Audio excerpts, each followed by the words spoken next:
YouTube, welcome back to another video. I got a double upload for y'all today. We got a reaction. This reaction is 5 missing people that turned up alive.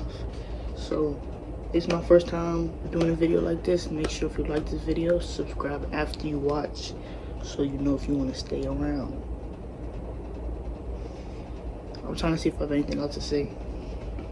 Nope. Make sure, I hope everybody good.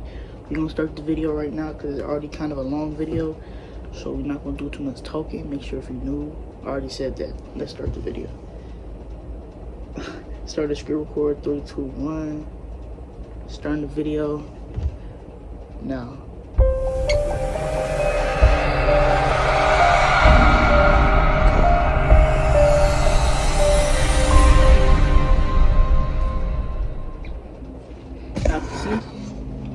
Good. 5 missing people that turned up alive, part 1. Number 1. Gabriel Nagy.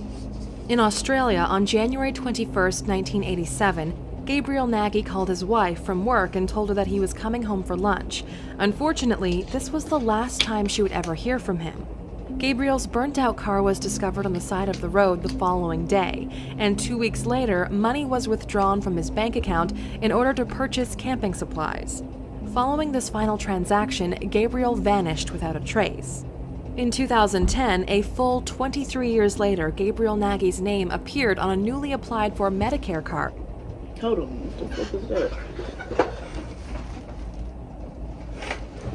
I thought someone playing with me, bitch. And a police detective who had never given up on the search for him picked up on it. This occurred 2 weeks before an inquest that would have declared him dead.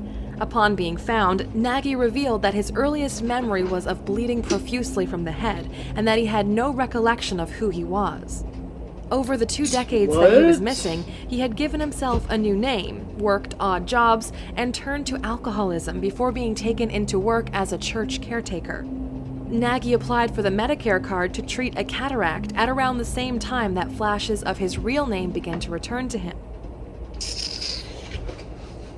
That's straight bullshit. How you don't remember your identity but you remember your PIN to get camping supplies? Man, get on with this bullshit, bro. Ultimately, Nagy said he was relieved that he hadn't been responsible for any crimes, as he always felt he was on the run from something, and was happy to be reunited with his family after 2 decades. Through photographs and talks with his family, Nagy has been able to regain large parts of his memory. Number 2. Brenda Heist. Mother of 2, Brenda Heist went missing in 2002 after dropping her children off at school. At the time, Heist had been going through a divorce and had just been denied housing assistance. Her husband reported her disappearance after their children came home to an empty house, but in the years that followed, she wasn't found. Heist was declared legally dead in 2010. Unbelievably, in 2013, 11 years after she went missing, Heist resurfaced after going to the police with her story and revealing that she was a missing person. She explained that on the day she disappeared, she was feeling upset and unsure of how she would be able to support her children, and proceeded to cry on a bench at a Pennsylvania park. She was then approached by 3 homeless hitchhikers who comforted her and encouraged her to go traveling with them.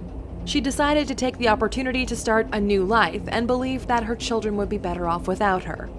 Heist traveled to Florida, where she found herself a new group of friends and had stolen and assumed at least 3 different identities. Do you have to be one of the worst mothers in the fucking world? What the hell type of shit is that? This bit, cause you couldn't find housing, you up and leave your 2 kids, bitch, to go to Florida and start a new life, then go spin back? Man, get on. One of which she stole while working as a housekeeper. She had spent some of her missing decade begging on the streets and living the homeless life, and also spent some time in jail for drug possession. Heist was sentenced to 1 year in jail for violating the terms of her probation after she was caught using someone else's ID during a traffic stop. While Heist's former husband says he forgives her for abandoning the family, her children have turned her away and refuse to have anything to do with her. Hey, that's kind of sad though. Imagine your husband, your ex-husband forgiving you and not even your own kids. But I ain't gonna lie, if that was me, I would have been right with them kids. I'm not forgiving you. Imagine, bitch, you living a normal life. One day your mom just up and leave for 11 years and then try to come back once you think she's dead. Like, what type of book? Number 3. Natasha Kampusch. Come on. In Austria on March 2nd, 1998, 10-year-old Natasha Kampusch was kidnapped by Wolfgang Pricklepeel while on her way to school. She was missing for a total of 8 years. While in captivity, Natasha was kept in a windowless, soundproof cellar in her kidnapper's home and was beaten and starved in order to prevent her from escaping. She was also raped repeatedly by her abductor. Pricklepeel warned her that there were explosives in the house's doors and windows, and that he had a gun at hand at all times ready to kill her if necessary.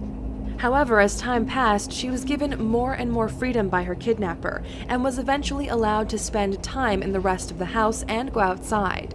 She was even taken on a skiing trip by Pricklepeel, who throughout the period of her captivity also gave her books, newspapers, and a radio that allowed her to educate herself and develop mentally. Natasha Kampusch emerged back into the public eye on August 23, 2006, when she managed to escape from her captor while she was vacuuming his car and he had to take a phone call away from the noise. Seeing her opportunity, she made a run for it and was able to convince a neighbor to call the police. Since turning up alive, Natasha has inspired multiple books, one of which she has written, and a movie. On the day Natasha escaped, Wolfgang Pricklepeel managed to evade police and took his own life by stepping in front of a moving train near Vienna Northern Station. Natasha pussy. What a fucking bitch, bro. How you gonna take this girl whole life, 8 years of her life, then when it's time for you to go to jail and your life taken away, you gonna kill yourself? What type of whole ass move is that, bro? He right where he belonged though, shit. Now owns the house that she was previously held captive in. Number 4. John Darwin. One day in December of 2007, ex-teacher and prison officer John Darwin walked into a London police station and told officers that he believed he was a missing person. Darwin was last seen leaving the home he shared with his wife 5 years earlier and was spotted on his red kayak in March 2002. Darwin claimed that he had no recollection of anything that had happened to him in the time since he'd gone missing, but appeared to be free from any form of illness. Upon Darwin's initial disappearance, police put in maximum efforts in order to find him, but even the numerous helicopters and boats sent out were unable to uncover any traces of him. Eventually, a paddle which was believed to belong to the kayak was discovered. All hope seemed lost when the wreckage of Darwin's kayak was found in several locations. A year after his disappearance, John Darwin was declared legally dead. His wife, Anne, sold their home and moved to Panama in 2007. It was later revealed that Darwin and his wife had faked his death in order to claim life insurance money, and that he had secretly been living in their home. Same thing, bro. Like, y'all been doing this fake death thing like y'all not gonna get caught. I promise you, rarely will you not get caught, bro. Rarely will you not get caught. Because I done seen 3 of these in here and everybody in this shit either got caught or made up some bullshit story to not get caught. Come on, bro. Since 2003, using a secret hole behind a wardrobe to move from the family home to a bedsit next door, which they also owned. In 2006, while in Panama, this photo of John and Anne was taken in an estate agent's office, which ended up online and was used as evidence against the couple. Darwin and his wife were both charged with fraud and were ordered to pay back more than £500,000 and were each sentenced to over 6 years in prison. Number 5. Charlie Bothwell. Father Charles Bothwell IV and stepmother Monique Dillard Bothwell reported their 12-year-old son, Charlie Bothwell, as missing on June 14, 2014. I've seen this one. Charlie was last seen at the family home in Detroit and was feared to be dead after not being found for over a week. The case sparked a huge police search and garnered national media attention. Charlie's father even appeared on the Nancy Grace news show 11 days after the initial report to spread word about his missing child. However, during the interview, some information about Charlie's whereabouts came to light, which stopped Charles in his tracks. Reports that your son has been found in your basement.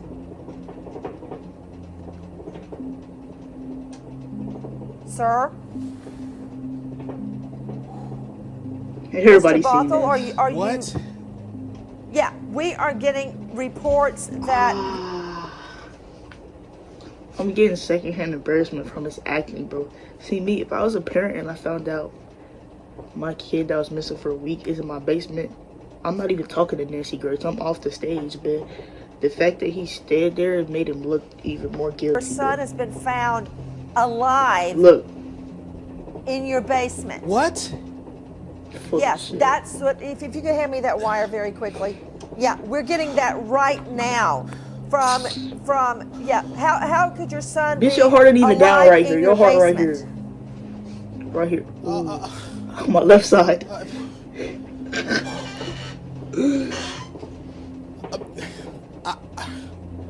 I have no idea.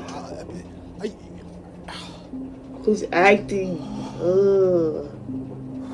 Now, this is just a report that we are hearing out of Detroit that we're trying to confirm. God, Everybody please. in New York, please get on it. Let me know when we get Charlie Langton from WWJ. We've been on the lookout This for is him. so We searched bad. that entire house repeatedly. The FBI searched, the Detroit police searched. We've all searched. As police were serving a search warrant on the house, the 12-year-old boy was found in the basement behind a pile of boxes. Police claim he was very thin when he was found and had marks on his upper body. Charlie explained to police that he was put in the basement by his stepmother as a punishment, and he was too scared to try and escape. It is alleged that both parents physically abused Charlie and made him engage in an extreme exercise regime. In April 2015, both Charles and Monique were charged with torture and second-degree child abuse. The torture charges were later dropped, and during the trial in January 2016, Charles admitted to physically abusing his son with a PVC pipe. He took a plea deal and was sentenced to 18 months of probation and has to participate in anger management classes. He has also lost custody of his son and is not allowed any contact with him. It has not been made public what sentence Monique received. Thanks for watching. Last one always gets me, bro. That last one never gonna fail to get me, bro. Like, any parent, I'm not even a fucking parent, but if I was, bitch, and my kid's missing, first of all, if my kid's missing, I'm not on no fucking Nancy Grace, bitch. That's one thing. Second thing is, if my kid is missing, bro, and I am on Nancy Grace, by whatever reason, I happen to be on Nancy Grace TV, and I hear my kids in my basement, I'm not talking no more. I'm off the stage, going back to whatever state I'm in. They say he's from Detroit. I would be back in Detroit, bitch. Bullshit parents, man. I'm glad he lost custody. Make sure if you enjoyed that video, you subscribe to the channel, like and comment. Let me know if y'all want more of these videos. I will see you in the next one. We out of here. God took me right up out my sins, I can't go back. Holy step and gaining real knowledge, you can soak that. Thank God he gave me good light and brought hope back. Big stepping on the devil's head, got my toe fat. They said I